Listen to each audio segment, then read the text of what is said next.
Why the US dollar Look at the rules size the of that world. coin. Explain like you're 5. Imagine you're a farmer in rural Kenya. You grow coffee, good coffee, some of the best in the world, and you want to sell it to a buyer in Japan. But here's the weird part. You don't get paid in Kenyan shillings. The buyer doesn't pay in Japanese yen. You both agree, without any hesitation, to settle the deal in US dollars. Neither of you lives in America. Neither of you is American. The coffee never touches American soil. But the dollar is there anyway. Invisible. In the middle of everything. This isn't a coincidence. It isn't luck. And it definitely isn't because the US asked nicely. It's a system. One that was deliberately built, quietly expanded, and now runs so deep that unwinding it would shake every economy on Earth. This is the story of how one country's currency became the world's money, and what it actually costs everyone else. Let's go back to 1944. World War II is almost over. Europe is in ruins. Japan is burning. And somewhere in a hotel in Bretton Woods, New Hampshire, 44 countries are sitting around a table deciding what the world's financial system is going to look like after all this. The question on the table? Whose currency do we trust? Not Germany, not Japan, not France. They're either defeated, bombed out, or politically unstable. Britain had the British pound, the dominant global currency for over a century. But Britain just spent itself nearly into oblivion fighting the war. That left one country standing, economically intact. In fact, stronger than when it started. The United States. The US had the factories, the gold, the navy, the output. So the deal was simple. Every other country would peg their currency to the US dollar, and the US dollar would be pegged to gold. And the US dollar would be pegged to gold at $35 an ounce. The dollar was essentially a receipt for gold. You could theoretically walk up and exchange your dollars for actual metal. And just like that, the dollar became the anchor of the global economy. Every other currency orbited it. Now here's where it gets interesting. By 1971, the US was running out of gold. The Vietnam War was expensive, social programs were expensive. The US was spending more than it had. And countries, France especially, started noticing. Charles de Gaulle actually sent a French battleship to New York Harbor to physically collect France's gold in exchange for dollars. He didn't trust the math. He was right not to. On August 15th, 1971, Richard Nixon went on television and did something that should have destroyed the dollar's global status. He cut the link to gold entirely. Just like that. Gone. The dollar was now backed by nothing. No gold, no silver, nothing tangible. Just the word of the United States government. Most currencies that have tried this historically become toilet paper within a decade. The dollar didn't. Why? Because by then, the system had evolved into something even more powerful than gold backing. Something that didn't require metal at all. It required oil. A few years earlier, in the early 1970s, the US struck a quiet deal with Saudi Arabia. The details weren't in any official treaty. No press conference, no ceremony. The arrangement was roughly this. Saudi Arabia would sell its oil exclusively in US dollars. In exchange, the US would provide military protection and buy Saudi debt. Saudi Arabia is the world's largest oil exporter.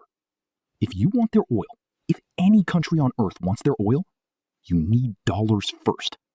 And everyone needs oil. So now, every country on earth that buys oil needs to first acquire US dollars to do it. Which means they need to earn dollars, or borrow dollars, or hold reserves of dollars just in case. The petrodollar system didn't require American tanks in every country.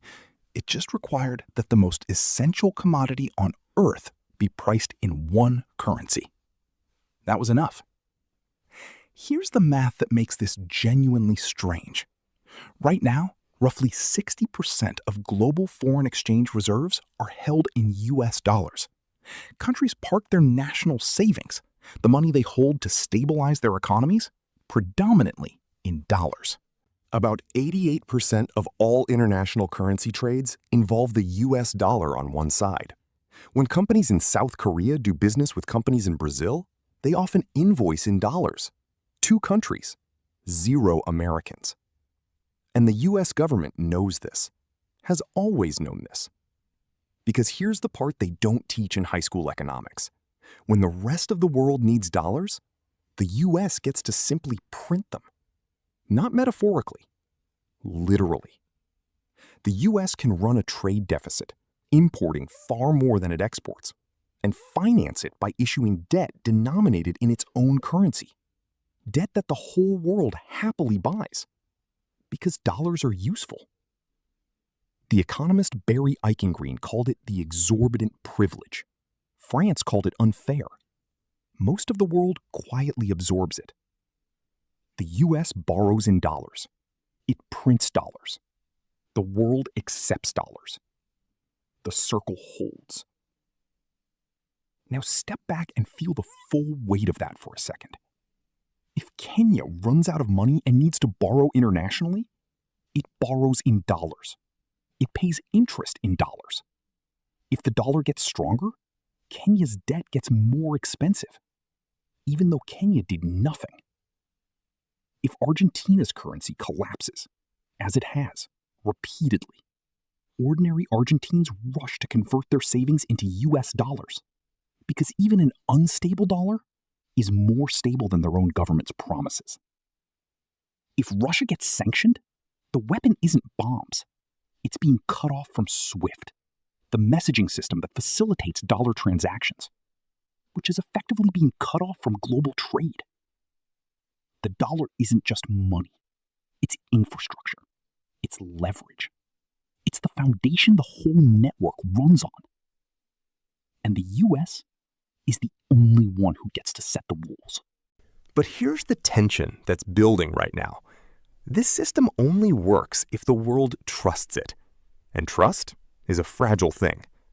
China has been quietly building an alternative, the renminbi, also called the yuan. It's now the world's 4th most used payment currency. That sounds impressive until you realize the dollar still dwarfs it by a factor of roughly 5 to 1. Russia and China have been settling bilateral trades in their own currencies, cutting the dollar out entirely where they can. The BRICS nations, Brazil, Russia, India, China, South Africa, and a growing list of others, have floated the idea of a shared currency that could challenge dollar dominance.